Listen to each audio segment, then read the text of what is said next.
Welcome to the Living Empowered Life channel. My name is Yvonne, and this channel is all about bringing you content that's empowering, encouraging and inspiring. On this channel I share with you things that I do to live an empowered life, places I go, things that I'm doing. I also share as well on this channel book reviews of any interesting books that I read and share them with you in case you want to check them out for yourself. So if this is the type of content that you're looking for, please hit the subscribe button and the notification bell so that you can be notified of any new uploads. And if you like the content, don't forget to hit the thumbs up button. In my last video, I talked about why I decided to do a master's degree at 45 years old.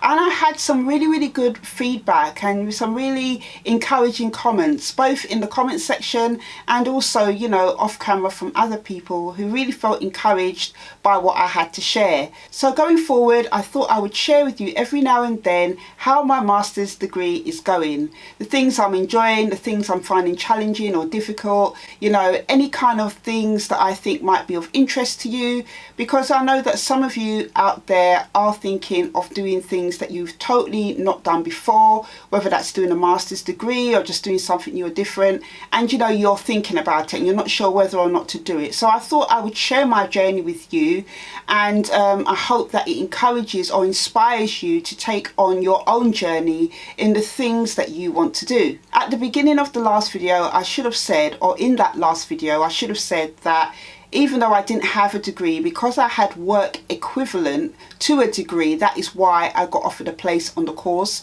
Because in the video I did say, I didn't have a degree in the first place, but because I have my own business that I've been running for nearly 4 years, and also I have a non-profit charity which I run as a volunteer, which I've been running for nearly 11 years, those bodies of work and the things that I've done through both the non-profit and my business really did add to an equivalent of degree experience. So that is why I was able to get a place on this course doing a master's degree. So with that said, I want to share with you how my degree is going. I'm now 8 weeks into doing my degree in innovation management and entrepreneurship with the University of Portsmouth online. It has taken me the best part of 6 weeks to, calm down and just feel okay with what I'm doing. So basically in the last 2 weeks, I have started to feel a little bit more calmer about doing this degree. And I am going to do a separate video on 3 things that really did kind of affect me in the first 6 weeks of study. So one of the things that I really did struggle with in the first few weeks of doing this degree is developing time to study. Now they do recommend on their website, University of Portsmouth website, and in general on degree websites, that to study a master's you need to set aside 20 to 25 hours a week. Now when I first started to kind of allocate time for my studies, I had it in my diary as 4-hour slots for each day. Some days I would alternate it, but what I was doing, because obviously I am working as well and I have a family and a non-profit and I'm doing other things, sometimes when a contract would come in and I had time allocated for study, what I was doing was moving my study time to a later time or to the next day, which meant that I actually wasn't doing 4 hours a day. Sometimes it would be 2 hours a day, 3 hours a day. And then when I moved the time to another day, there was no way I was going to do 8-9 hours of study. I think I picked up those habits from other courses that I was studying where I could easily move things around and it wasn't going to have such an impact. So, I really had to learn to kind of break those habits, because I do really need 20 hours a week to study. And if I'm really being honest, 25 hours a week is the right amount of time that I actually need to complete my studies, but there's no way I can really do that at the moment. But how I've managed to start to get around that now is that I treat my studies like work. So if work does come in and it clashes with the time that I'm studying, well, I have to find another day or another time to do that piece of work. So when I study over 5 days, maybe sometimes 6, depending if I haven't quite made up the 20 hours. So sometimes when I get to the end of my 5-day week, I find maybe I've done 17 hours or something like that. So either on a Saturday, but sometimes on a Sunday, actually more on a Sunday, I will just spend like 3 hours, doing a little bit of study. Now, when I do study, I tend to study in 1 hour to 2 hour blocks. My lovely daughter gave me some really good tips, because at the moment she is doing her mocks, and after Easter she's going to be doing her final exams, and she's doing really, really well. She's getting really, really good grades, and she gave me some tips about how to study in blocks, because sometimes I really did struggle with that. So what I do now is to study in 1 to 2 hour blocks. I find I can study in 2 hour blocks quite easily, but sometimes when I'm tired or it's a little bit of a struggle, then I do like an hour study, take half an hour break, and then get back to it. So some of the things I've loved learning over the last 8 weeks has been things like how to spot opportunities, taking your idea from an idea to an opportunity to turn into a venture. I've really enjoyed learning about the process of how that happens, because it's funny, one of the things I've found, I'm somebody that is an idea addict, as I've shared on another video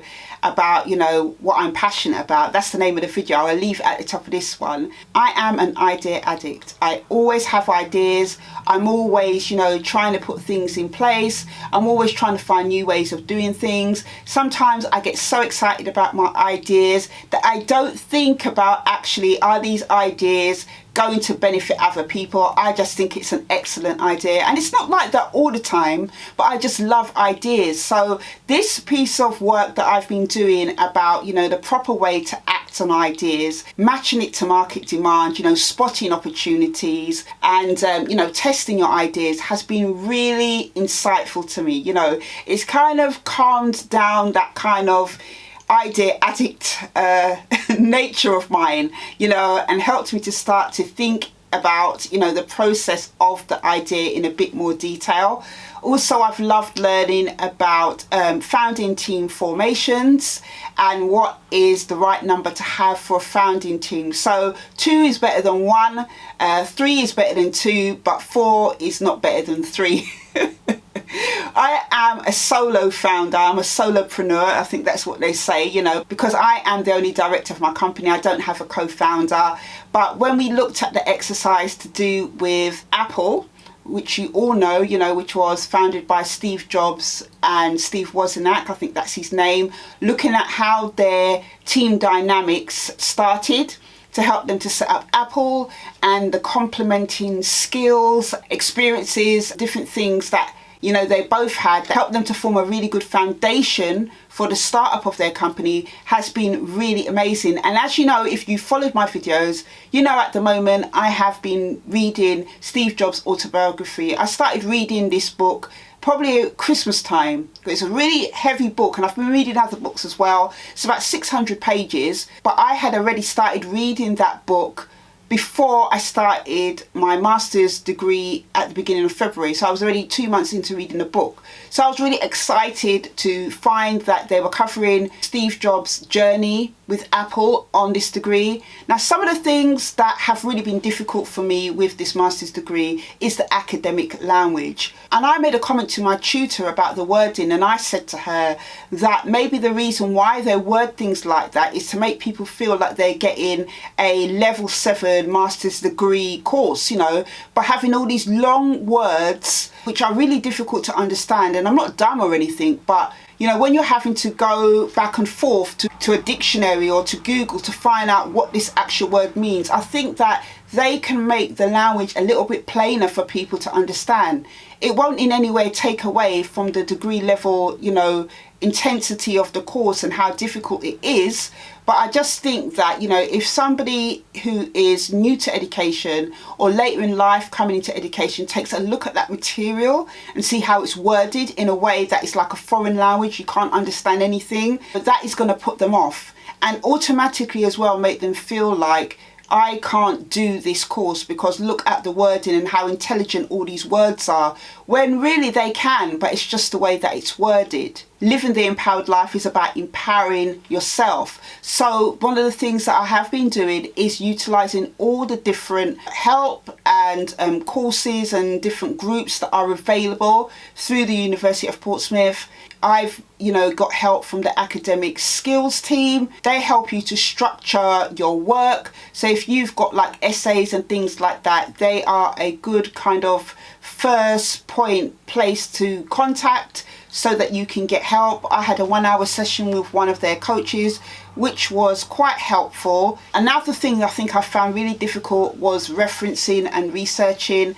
Referencing, I've kind of got a little bit of a hang off now, because the library resources are quite good, and I've actually got an appointment with a librarian to go through referencing and how to do it properly. Also as well, I have weekly webinars with my tutor and other people who are doing the same degree. So we spend an hour going through the content that's coming up for the week. We also go through things like if we have any questions, we can bring it up with the tutor. She's really nice, really easy to talk to, really explains things in a really simple and down-to-earth way. And, we have those sessions every week. Every other Saturday, I go to another group on Zoom, which is run by the academic skills coach team. And that group is made up of other students doing various degrees. So it's different to the one I go to once a week with those on the same degree as me, but it is really good to get to learn lots of different things. They do presentations. So there is a lot of support and help to understand the things that you're doing, and I'm really grateful for that. And the university offer that for the first module. So I'm making very good use of it now, because when I hit module 2, which will be a little bit later on in the year, that help will not be available to me anymore. And I can totally understand that, because they want to give everyone who is a new student starting a module the best chance of success that they can. In the module, there is lots of reading to be done, but the way that the reading is broken up is sometimes through the different activities that you do. There is a reading list, and in each week it shows you what articles you need to be reading. Also has additional reading material for you to check out in your own time, and also websites that you can check out as well related to the things that you're learning. So the way that they've broken down the course online and the way that they've planned it out and laid everything out is actually really, really good. As I mentioned, it's only the way that they kind of word some of the things that I find a little bit difficult, but apart from that, it is going along quite well. At the moment, I've got my first assignment coming up, which is a 5,000 word essay. I'm not looking forward to it, but I'm just going to give it a go. I've already started it, and when I do the next update in a few weeks time, I will tell you how I did with that essay. And I will do a video before that talking about the 3 things that really struck me in my first few weeks of study. But that is it for this video. Let me know down below in the comments if you're studying a degree, or if you're studying a master's, or if you're doing something new. How has it been going for you? Are you finding it good? Are you finding it difficult? How are you getting around those difficulties? I would love to know. So until the next video, take care.